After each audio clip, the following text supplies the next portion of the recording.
અંકલેશ્વરની સુયોગ pharma company સાથે ₹1,76,00,000ની છેતરપિંડી કરનાર 9 પૈકી 2 ઇસમોને પોલીસે મુંબઈથી ઝડપી પાડી કાયદેસરની કાર્યવાહી હાથ ધરી હતી। અંકલેશ્વર જીઆઈડીસીની સુયોગ લાઈફ સાયન્સ કંપની પાસેથી મુંબઈની 4 કંપનીઓએ ફાર્મા પ્રોડક્ટનો બ્લડ ડ્રોગનો ઓર્ડર આપ્યો હતો, જેની કુલ કિંમત ₹1,76,48,375 થતી હતી। તમામ કંપનીઓએ માલ ડિલિવરી સામે એડવાન્સ ચેક દ્વારા પેમેન્ટ ચૂકવ્યું હતું, જો કે નિયત સમય મર્યાદામાં તેઓના એકાઉન્ટમાં પૂરતું રકમ જમા નહોતી, જેથી પેમેન્ટનું ચૂકવણું થયું નહોતું। અંતે અંકલેશ્વરની કંપનીએ 4 કંપનીઓના સંચાલકો વિરુદ્ધ અંકલેશ્વર જીઆઈડીસી પોલીસ મથકે ફરિયાદ દર્જ કરાવી હતી।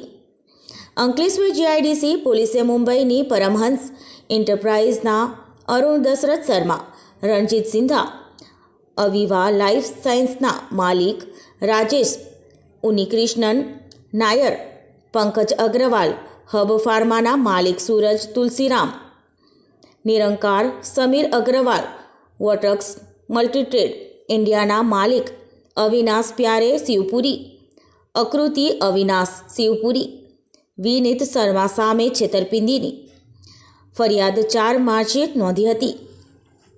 આ મામલે પોલીસે વોટર્સ મલ્ટીટ્રેડ ઇન્ડિયાના માલિક અવિનાશ પ્યારે શિવપુરી અને આદિત્ય ઉર્ફે રણજીતસિંહ દયાશંકર તિવારીની મુંબઈથી ધરપકડ કરી છે, જ્યારે અન્ય આરોપીઓની ધરપકડના ચક્રો ગતિમાન કરવામાં આવ્યો છે।